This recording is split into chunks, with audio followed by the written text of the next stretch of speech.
This is Weekly Sports Talk with Ed, episode 13. I'm going to dive right into it.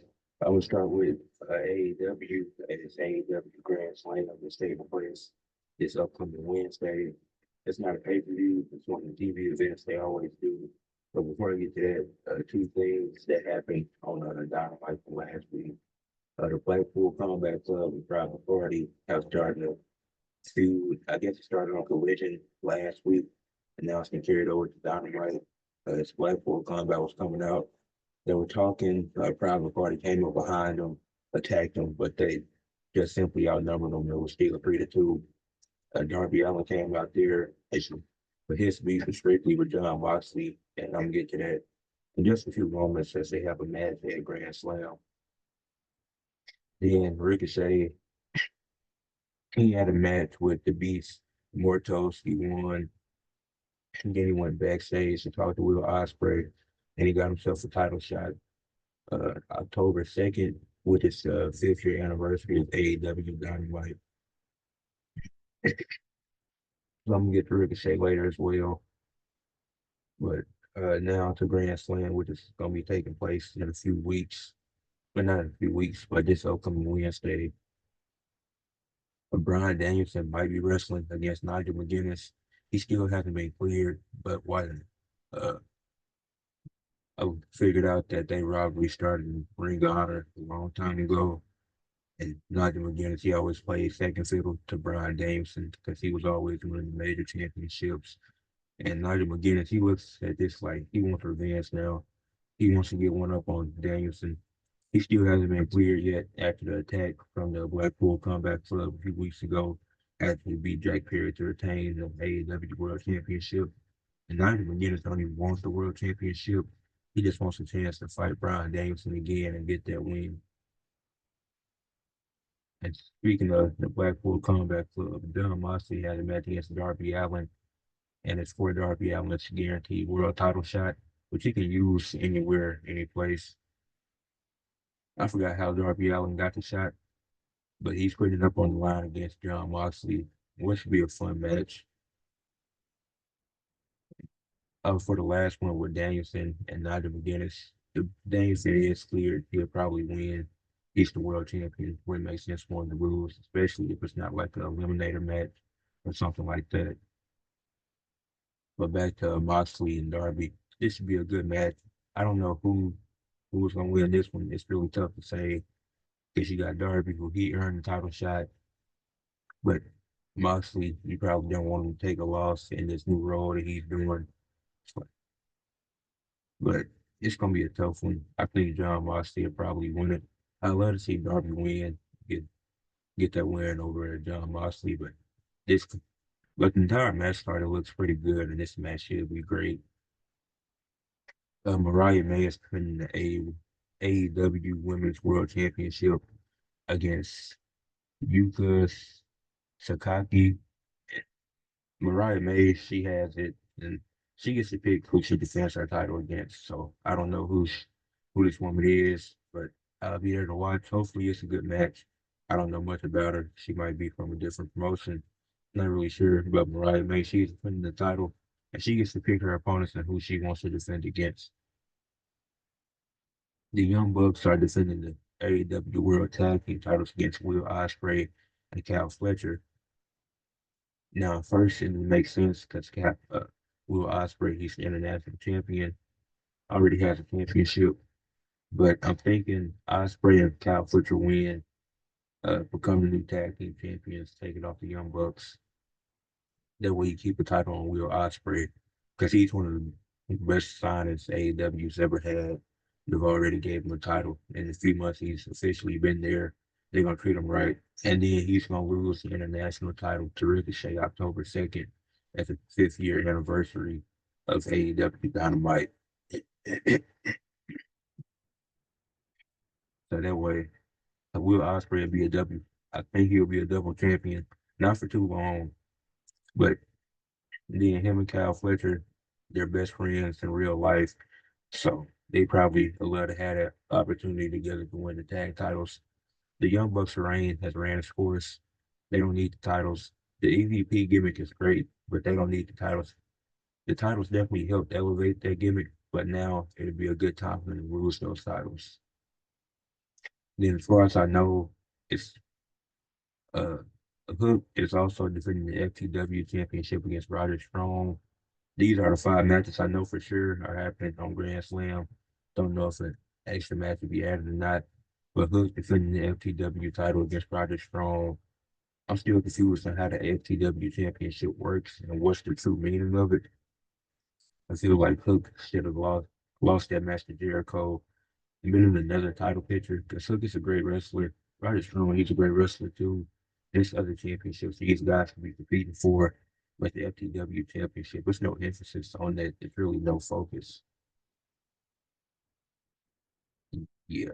But and if I had to pick a winner for that match, I'd probably say Hook. He retains it. But it's tough to say but it'll be a good match. That's a good thing about AEW. The they can put on some great matches, and whoever loses, it won't hurt them to lose. But I'm gonna stick with wrestling and move on to WWE. I wasn't able to watch SmackDown this past week because I was at a high school football game. I saw some of the highlights, saw some of the notes people had about SmackDown, saying that Naomi and Bailey both pinned Nia Jackson in a tag team match, and now that Naomi and Bailey got to fight each other next week on SmackDown. Could have just made it a triple threat match for Nia Jax's championship. That would have been more fun to see. And maybe it's a way we still get to that triple threat. Maybe Nia Jax interferes in the match, making a disqualification. Then Nick Aldis has no choice but to make it a triple threat match. But it feels like they're just stretching it out. I don't really get it.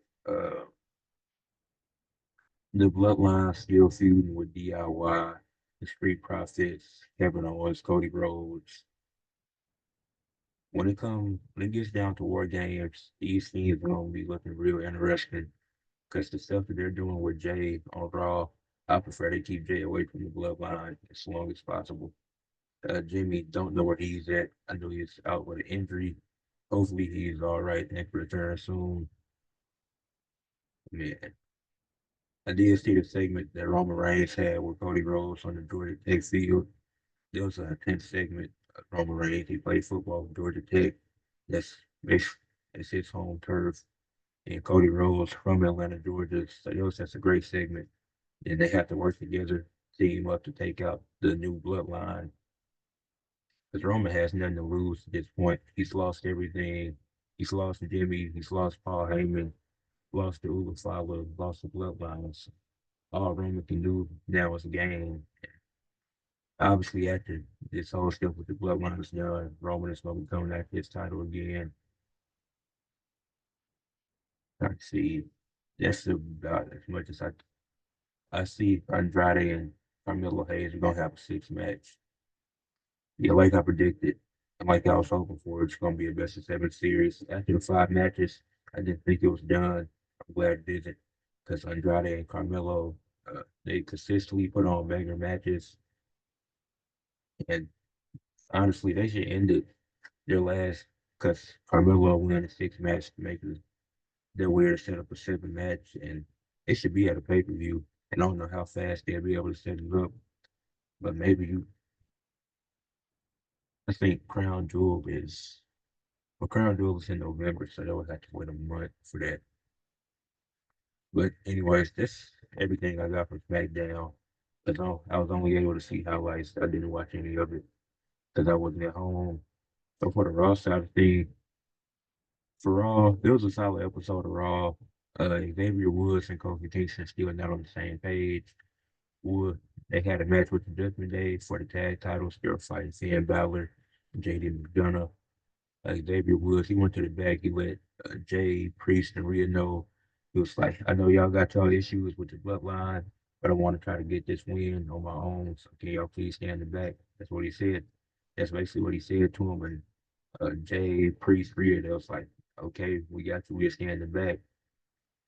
But then when the other Judgment Day members came out there, it was, I forgot what team it was, but it was a team that came out there. Oh, it was LWO. LWO had came out there to help. the New Day out.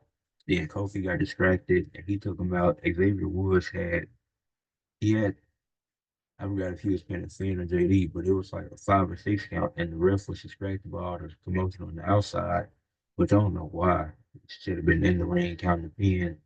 Then New Day ended up losing because of that, because Xavier got distracted, but not distracted, but he had to get the ref's attention, and that allowed Judgment Day to recover. And they ended up retaining the titles. Woods wasn't trying to do anything for Kofi. He was clearly frustrated and showed anger. Then when they got to the back, he was like, he didn't want no help. He was pressing LWO while they was out there, and then Kofi was like, "I told him to come out there." So we see the miscommunications with Kofi and Xavier because like Xavier didn't know anything about this, but Kofi he let LWO, "We gonna need your help. Come out there and help us because you know the Judgment Day got numbers." But Xavier Woods is going to turn on Kofi Kingston soon, and it's going to be very justified. It feels like they're dragging it out, but when he does eventually turn on him, it will be justified. Natalia had a match with Zoe Stark, which she won. I didn't like this decision. Natalia, she's a vet, one of the best wrestlers, one of the best women's wrestlers all time, definitely underrated. But I feel like Zoe Stark, she definitely could have used this win. And if you want to build up the Pure Fusion Collective as this top team on Raw, then Zoe Stark shouldn't be losing a match like this. And I guess they're going to build a rivalry.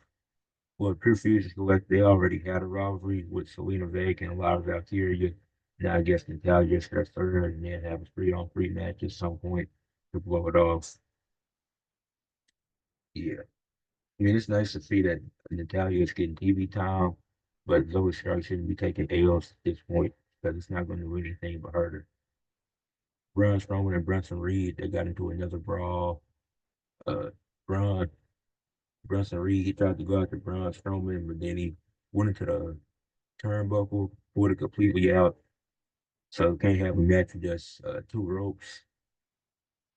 Yeah, Braun Strowman, Brunson Reed just got the brawling. Brunson Reed even threw a fan at Braun Strowman.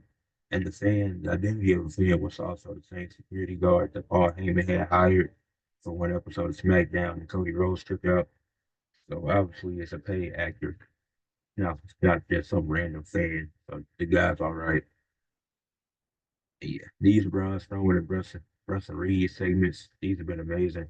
When they do actually have a match, it's gonna be a really good match. But seeing who's taking the pin is gonna be tough. Because now you're building both of them up as dominant forces. Like people already, like people love Braun Strowman. They built him up as a dominant force again. You build up Brunson Reed, who was really over in NXT. Now he's getting crazy crowd reactions on the main roster.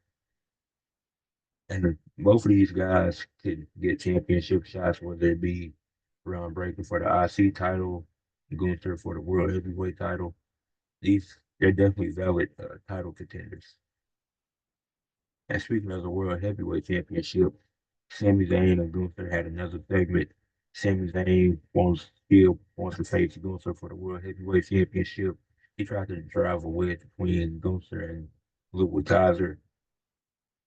The thing that confuses me is how Gunther claims to be he wants to be a fighting champion. He wants to defend his title. But he refused to defend it against Sami Zayn. And maybe he's scared because Sammy is one of the three guys to pin him while he's been in WWE. So when I say WWE, that includes NXT as well because that's part of WWE. So Braun Breaker and Ilya Dragunov pinned him in NXT on the main roster. Sami Zayn's pinned him. So he's been pinned by three people in WWE. Sami Zayn being one of them for the IC title, which he has the longest reign for in WWE history.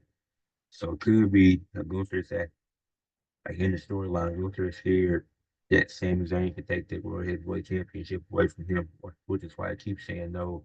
So Adam Pearce is gonna have at some point Adam Pearce is gonna have to step in and say to tell Gunther that he has to defend the title against somebody. Because he's defending to do it against Sami Zayn. But Sami Zayn is a credible opponent. And then the last thing I wanted to touch on about Raw was the segment with Jey Uso and Brunson Reed. Not Brunson Reed. Oh goodness. The segment with Jey Uso and Braun Breaker, the Intercontinental Champion, because they're going to be fighting for the Intercontinental Championship on Monday. It was such a good segment. I don't think Jay will win, but I really hope he does. He's so over with the crowd. It's crazy how he hasn't got a singles title yet.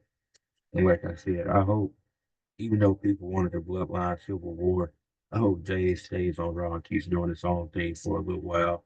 Because the singles run he's been on has been great, even without a championship. But the promo he had, Jay told Braun that his IC title reign was going to be short and sweet like his NFL career. And there was such a good line. Because in that moment, what I did, I had looked up Braun Breaker's NFL stats. It said no available information because uh, he was with the Ravens from April to August and a few years ago. But he was barely on, he didn't get to play a snap. But yeah, that was really funny. That was an amazing segment. And then Braun Breaker, he went there too. He said his stuff. But that was a really good segment. And I think their match is going to be really good. It was tough to see Braun Breaker have a short title reign, but I'd love to see Jay win it. So I'm really stuck on who I'm rooting for when it comes to this match. But I'm gonna move on to the next segment. Because some history was made, and that history is Shohei Ohtani of the Dodgers being the first baseball player ever to have a 50-50 season. So far he has 52 home runs and 52 stolen bases. Talk about history makers, talking about Shohei Ohtani, one of the best players of this generation. He's already a two-time MVP and multiple-time All-Star. Probably on his way to winning another MVP because I have some other stats that I got to list off. But he's leading the Dodgers to a 92-63 record. They're first in the National League West, and they're tied with the Phillies for the best record in the league. Both the Dodgers and Phillies lost today, but they're still tied for the best record in the league. What you talking about? He's a first in plate appearances at 693, first in runs 125, first in home runs at 52, first in runs batted in 122, first in slugging percentage is 63.5, uh, first in on base slugging 1.013, a first in on base a plus slugging plus 183, and he's first in total bases at 383. And like I said, so he's leading the league in all those stats that I just listed off. He's the first player ever to have a 50-50 season. Those are just amazing stats. 50 over 50 home runs, over 50 stolen bases, and he plays pitcher. So it's just really impressive what he's doing. He's on his way to probably winning a third MVP, and he's going to be in the playoffs this year. So that's just really impressive by Shohei Ohtani.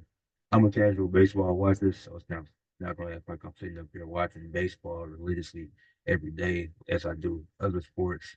But this had to be a topic of the podcast. Really impressive history is being made. One of the best players in the generation. He's definitely gonna be up there all the time if he continues this trajectory for the next 10 years. I say there's obviously other greats like Mike Trout, Barry Bonds, Babe Ruth. I don't think he's up there with those guys yet, but the run he's been on to start his career has been absolutely insane and incredible. So shout out to Shohei Ohtani being making history, being the first player to have a 50-50 season. That'll probably never be replicated. It's not impossible, but it's very unlikely. Transitioning from baseball to football last week was week 2 of the NFL season, and it was a few upsets. And there's some 0-2 teams we got to talk about. So the upsets, the Vikings beat the 49ers 23-17. Now you can say, I think the 49ers are still a fairly more talented team. I know I guess you can make the argument that they had multiple players. They had CMC and Debo out, but I think the 49ers still had a solid chance of winning that game. But it shows you what Brock Purdy could do when those pieces are missing. It was still a close game and they had a chance to win, but they weren't able to do anything down the stretch of the game. The Saints 44-19 over the Cowboys. Just Derek Carr's looked amazing. Can't take anything away from him. The Saints, they looked good for 2 weeks. Just absolutely dominated the Cowboys. Alvin Kamara was running all over them. The Raiders had to come back. The Raiders had to come back win 26-23 against the Ravens. Who at the beginning of the season, we were talking about the Ravens maybe being a Super Bowl team, but now they're 0-2. And they play the Cowboys who are 1-1. And that game is going to determine a lot, especially down the line in the season. That Ravens Cowboys game means a lot. And I'm recording this at midnight, so they'll play later today. That game means a lot. Then the Falcons, they won 22-21 over my Eagles. That was a sad loss. We should have been 2-0. We shouldn't have lost that game. We did, but move on. AJ Brown was out, but that's not an excuse for why we lost. He's gonna be out again, and we play the Saints later today. But yeah, we can't overlook the Saints, and other guys just got to step up. AJ Brown's out, other people got to step up. That simple as that. Can't make no excuses. But yeah, there was had four upsets last week. There was a lot of upsets for the second week of the season, and it's still early in the season. So some of these teams, like the Saints, 2-0. How long will this last? The Vikings 2-0. We don't know how long some of these things last. Is it legit? Is it fake?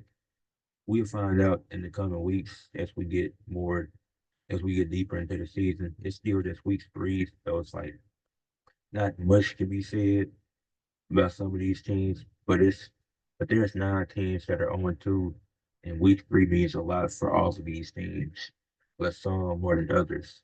First, the Broncos. They're starting Bo Nix at quarterback. There's not much there. Sean Payton is the coach. The Broncos, I'm not expecting them to do much this season. I mean, obviously, you start 0-2, you want to get a win. You don't want to start 0-3, but they're not going to be in the playoffs, not going to be contending. They, the Broncos, they just need the offense to show some flashes. The Ravens that I talked about, 0-2, they should be 2-0 right now. The Chiefs game, they could have won. The Raiders game, they shouldn't have lost. It was a terrible game to lose. The Ravens should be 2-0 right now. And I don't know what the offensive line doesn't look great, which that could be a problem because Lamar was running a lot, especially in that first game. You had to run some in that Raiders game, but the Ravens, you can't afford to lose. The Bengals in that same division as the Raiders, they're on two. On Jamar Chase, I know he's not motivated because he's frustrated. He didn't get his deal done in the summer. I know T. Higgins is out, but you're playing a stacked AFC and people are claiming that they could be a contender for the Super Bowl, contender for the playoffs, but you can't start the season going down 0-3. They're 0-2, and they play Washington Monday night, if I'm not mistaken. If they if they lose that game, their season is probably over. I don't see if the Ravens and Bengals lose, if either one of them lose, I don't see them making the playoffs because you can't start 0-3 in a stacked AFC conference and expect to make the playoffs. Especially then you already playing a tough division. The Browns, they're 1-1. They're probably a mediocre team at best. Then you got the Steelers who are already 2-0. I didn't think they were going to be that good this year. And there's always a chance they could fall off. It's only been 2 games, but they're still talking about 2 mediocre teams. And if the Ravens and Bengals, both of y'all are starting off bad, and the Steelers and Browns, they're starting off at least decent, they're gonna have the edge for most of the season. Because then you're working your way back up. The Titans, I want to. Will Levis has created some generational moments in the first 2 weeks of the season. Some really bad turnovers, but the offensive line pretty much sucks. Will Levis isn't a good quarterback. And the defense is okay. And yeah, the defense is definitely a bright spot for the Titans. But you're going to get an, a majority of 3 of the 4 teams are in the AFC South. Because the Jaguars and Colts are also on 2. Now the Titans, I didn't expect much from, but they could have had that win against. They should have won that game against the Bears. They should be 1-1 right now. That game they shouldn't have lost. But the Jaguars and Colts, both of these, well, I'll start the Jaguars because I made a video about Trevor Lawrence earlier. Trevor Lawrence has struggled, but this whole Jacksonville team, it's not looking good. Even the first week you play the Dolphins and you blow a 14-point lead. It, it's that it might have been 17, but I know they were up at least two scores and you blow that game, and then you just get embarrassed versus Cleveland. Because like you started 0-2, then you playing the Bills next, and you're probably going to start 0-3. So your playoff hopes are pretty much dead. I didn't predict them to make the playoffs, but I know some people did. Some people saying Trevor Lawrence, top 10 quarterback, he can lead them to the playoffs. I just don't see it. Trevor Lawrence, one of my favorite quarterbacks, but I can't call him top 10, and I don't see how the Jaguars make the playoffs.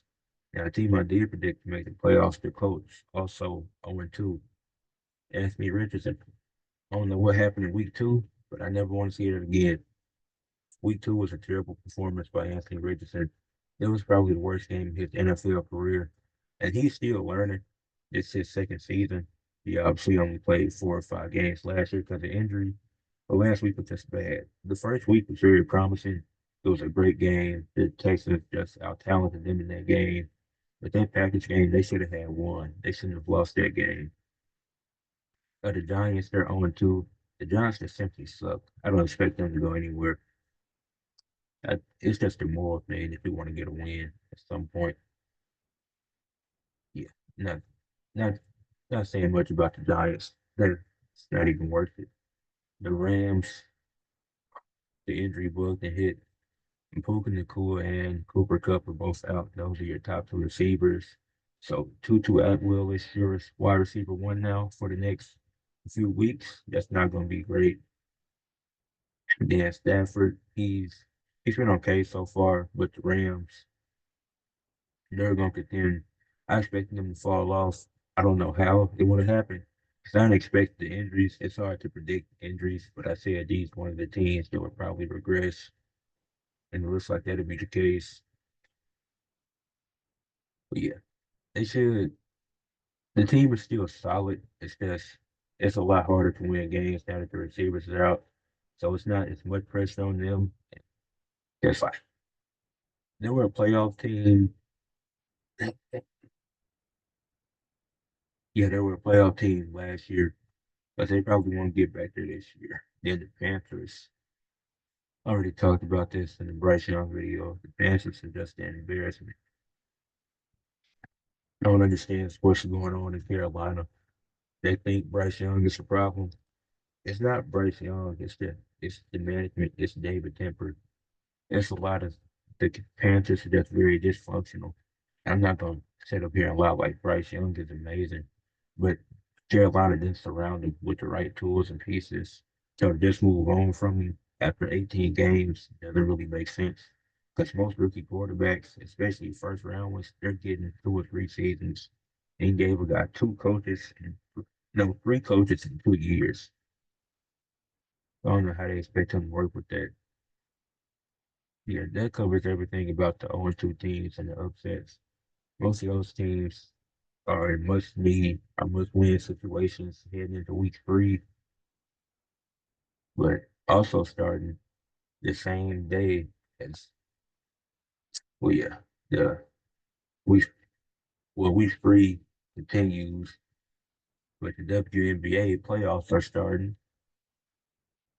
I did my recap on the WNBA final last day of the season a few days.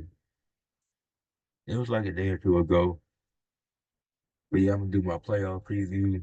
Uh, For the people that don't know how the WNBA playoffs work, the first round is a best of three series. So the first to win 2 games. Then the second round was semifinals, and the third round, the finals. Those are both best of five series. So the first team to win 3 games. So in the first round, I'm taking the Liberty to win 2 games to 0 over the Dream. I think it'll be a sweep. The Liberty is clearly the more talented team. The Dream got the best of them in that last game of the season. The Dream are hot. They're on a 3 game winning streak heading into this. But I think the Liberty, with the talent of Sabrina Nescu and else is in that team. It's so late right now. But yeah, I think the Liberty, I think uh Sabrina Nescu, Brianna Stewart, I think they run away with that series 2-0. I don't think any of those games would be close if they play in the first round. The Aces and Storm is the 4 and 5 matchup. I think the Aces win 2 games to 1. Asia Wilson, the best player in the WNBA, she's probably gonna win MVP. She should win MVP and Defensive Player of the Year. I think the Aces take it 2-1. It's gonna be a tight series. I expect all those games to be close. Seattle isn't a pushover, uh, but I think the Aces are a more talented team. Number 2, Minnesota Lynx versus Phoenix Mercury. Taking Minnesota to sweep Phoenix 2-0. Phoenix just had a bad last month of the season, and this scares me going into playoff time, especially at the end of the season. The Lynx last game of the season was their worst, but they had a few starters not play. So, yeah, those starters that didn't play, they'll be back. Like, this season, Collier should be back. She'll be doing her thing. Minnesota's there just run away with it. I think one game will be close and one game will be a blowout in this series. Then number 3, the Connecticut Sun are facing Indiana Fever. I think the Sun win the series 2-1 against the Fever. The Fever had a the Fever I say had the best chance at an upset because only the 4-5 is really an upset. So if the Storm, well, if the Storm beat the Aces, I will be surprised. But back to the Fever and Sun, I think the Sun with Dajane Carrington, and I'm gonna get to her later. Shit, I think they got this. It's gonna be a close series. I definitely see Indiana putting up a fight, but I don't think they can win this series. It's, but they can definitely get a game. They could steal game 1, then lose the next 2. So I'm taking this 2-1. So then that means the second round matchups, and these are all my predictions. Then I got some follow-up predictions based around the players. As to So I would have Liberty and Aces meeting up in the second round. I would pick the Aces to win 3-2 because I think Ada Wilson is the best player in the WNBA. And Liberty, they had a better duo of Sabrina Ionescu and Brianna Stewart compared to Ada Wilson and Kelsey Plum. But I think it comes down to the best player in the series because I got the Las Vegas Aces going all the way. I think after the season Ada Wilson just had, she's prepared to go all the way to the championship and win it this year. Then I got the Lynx beating the Sun 3-1. Not that I don't think it can go 5, but I think they'll just win because I think all the games, especially when it comes down to the second round and the finals, I think all those games will be close. But if I had to pick between 4 or 5 games, I just go with 4, say the Lynx get it done. Then I had the Lynx meeting up with the Aces in the finals, and I would take the Aces 3-1 to win that. So yeah, like I said, I got the Las Vegas Aces going all the way in the WNBA playoffs. I think they win the championship this year, led behind Ada Wilson and Kelsey Plum. And then for follow-up predictions, uh, I think Caitlin Clark is going to struggle. Like I said, Indiana, I think they can push the Suns 3 games in their first round. But I think Caitlin Clark is going to struggle in her first playoff appearance. And I think then Indiana, they'll be back. Taylor Clark, she's a generational talent. They'll be back in the playoffs next year, the next years to come. But, yeah, I think she's going to struggle this year. I think Asia Wilson wins Finals MVP. The Aces have won back-to-back, so they'll be going for a three-peat. They're the first. They're the first team to win back-to-back titles. Well, the first team since the Spartans in 2001, 2002, so they could win their third championship in a row. And I think they'll do it. I think the Aces can get it done. The Mercury, I think they're going to be the least efficient team. in the playoffs. Diana Taurasi, she's aging. Brittany Griner, she's still good. And Taurasi, she's still good. Don't get me wrong, but this might be her last year. And then out of all the teams, they were the coldest team going into it. They were 3-7 in their last 10. Has been efficient over that last month. So I think they'll be the least efficient team in this playoffs out of everybody. And I think Dajane Carrington, so in the regular season, this is her best season of her career. She keeps getting better each year. She averaged 12 points and 5 assists. I think in the playoffs, she's going to get that up to 15 points per game and 7 rebounds per game. I think she's really going to step up. Defense is there. I think the offense is going to be better in the playoffs. And I think the Sun, they're going to be a really competitive team. I got them going to the second round. But if they went on a run to the championship led behind Najee Carrington, I wouldn't be surprised at all. Then getting into now, this is probably the most interesting part of today's podcast: the NBA standings predictions. So it might be some controversy here, but what I'm doing it based off who I think has the most talent, who are the best teams, who has the depth, uh, who who has deep teams, and in age, injury history. So some teams you might say, well, they're more talented than this team, but I'm trying to all those factor in. Like if the team has injury history, they're probably lower on the list. I'm gonna start with the Western Conference. I got OKC finishing as the first seed. They added Caruso, added Isaiah Hartenstein to an already great roster, so they'll be the first seed again. Got Minnesota finishing two. I think Anthony Edwards takes a step up, and he's going to be in the MVP conversation. I got Dallas finishing third. Luka, Kyrie, add Klay Thompson to the equation, get some shooting. Still got Gafford, PJ Washington, Derek Lively. So you still have some solid defense. I got the Nuggets finishing fourth. That's mainly because of the starting lineup. Their team really isn't deep, so I don't expect them to go far when it comes playoff time. But in the regular season, with Jokic, Jamal Murray, MPJ, Aaron Gordon, that's a really good team. I got the Pelicans finishing fifth. Then the Pelicans are weird because like what they gonna do with Ingram and Zion gonna run the five. The team is really deep. What are they gonna do? You got DeJounte Murray now, a new addition. You would probably be top 10. Pelicans can probably be top 10 in offense and defense if everybody stays healthy. Their main injury concern is Zion. Last season he was pretty healthy. Ingram, you just don't know if he'll still be there.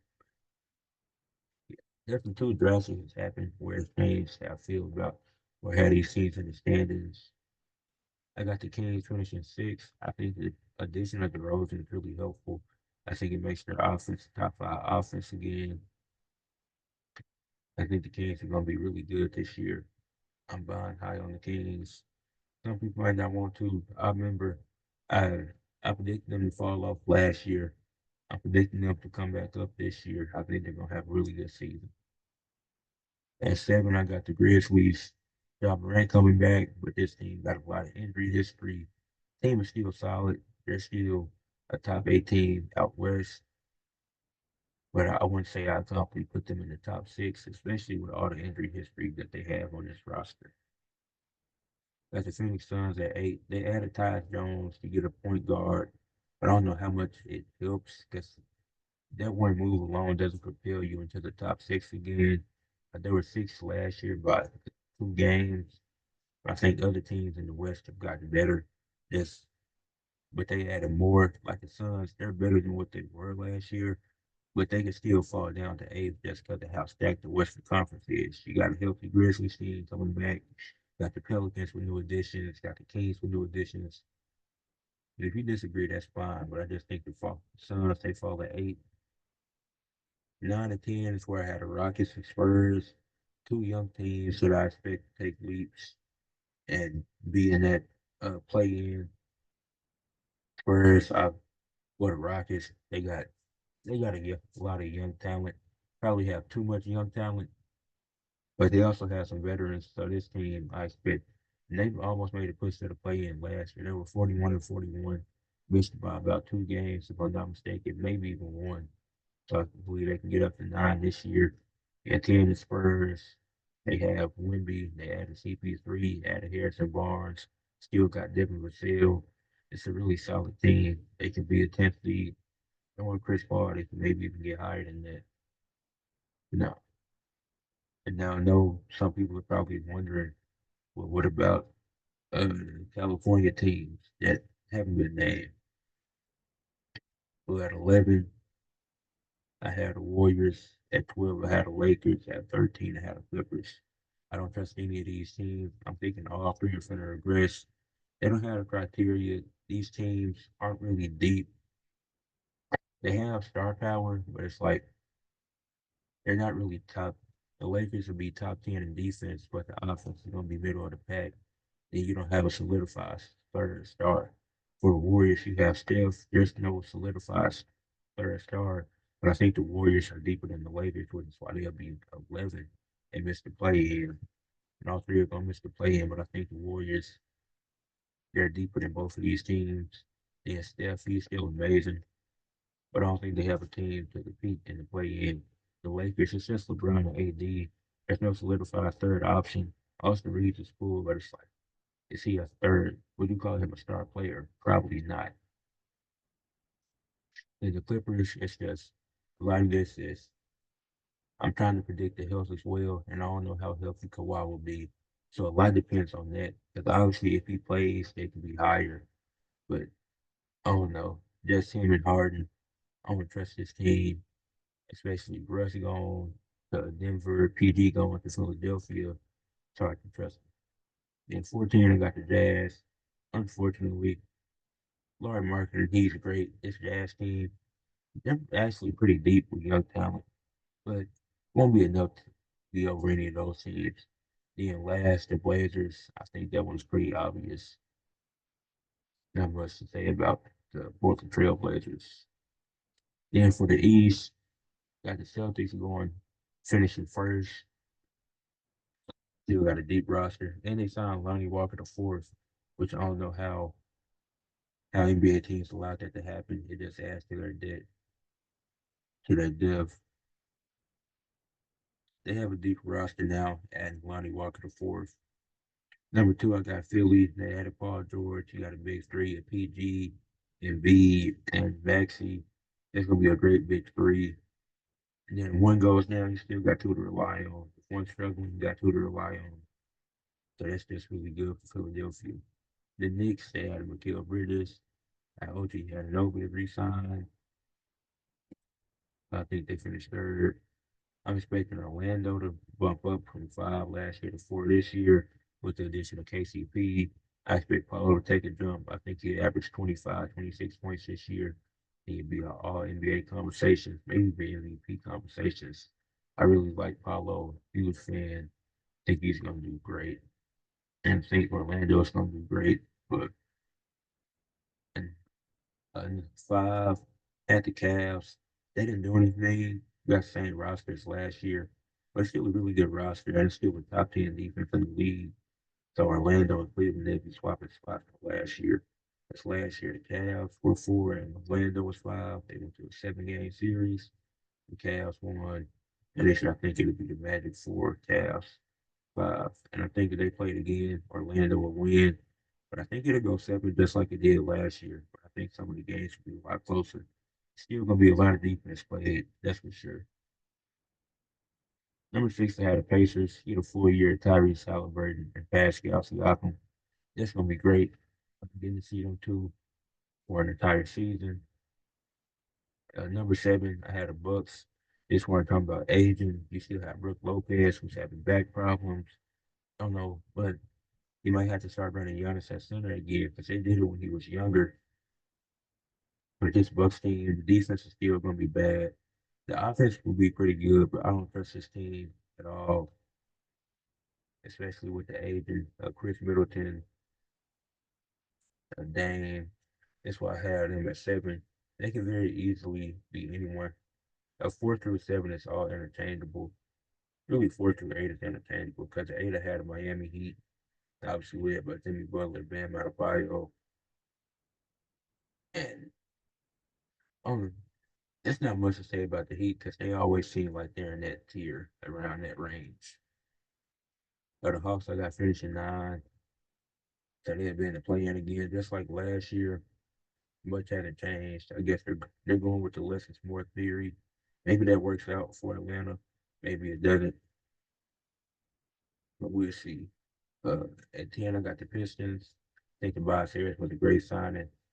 Definitely got paid a lot, but that was a really good signing. And then you got Tobias to pair with uh, Kay Cunningham. And this could be a solid team. They can get in the play in, sneak in there, and get Kay some postseason experience. Probably won't get to the playoffs, but at least a little bit of postseason experience, that'd be cool.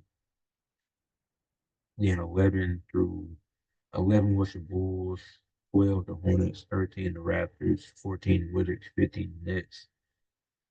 None of those teams really deserve to be talked about. The Bulls, they got Kobe White, Ayo Dosunmu, but you still got Zach LaVine. Don't know what they're going to do with him. Hopefully Lonzo will be healthy. For the Hornets, Brandon Miller is him.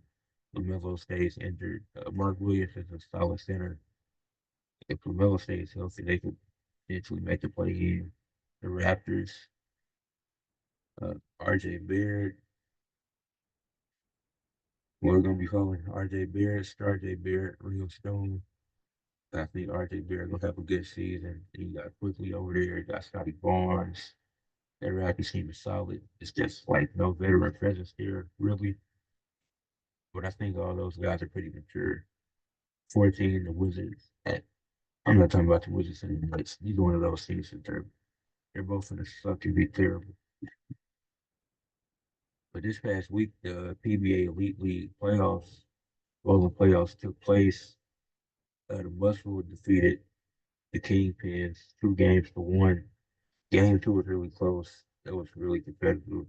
And the Kingpins ended up taking that one. Then, because it was tied 1-1, they had to go into a shootout round, which was very intense. If I can get the stats pulled up, I can see exactly what happened.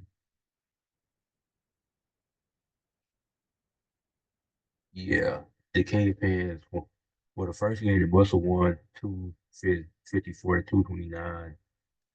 Second game, Kingpins won 208 to 204. And the final game had a shootout. So it was 3 bowlers from each team, and then whoever had the highest score would win. So the Muscle went first. Anthony Simonson, he got 9. BJ Moore for the Kingpins got 10. Jason Turner for the Muscle got 10.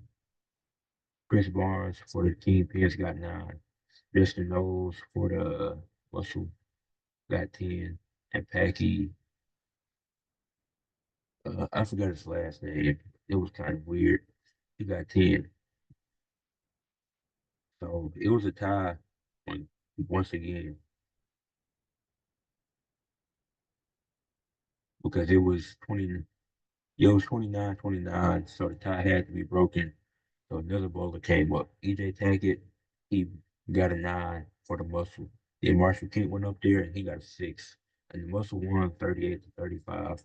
No, Marshall Kent was hurt because he needed 10 to get the win, but he ended up only getting 6. And he was strike and he got 6. So I know that moment definitely sucked for him.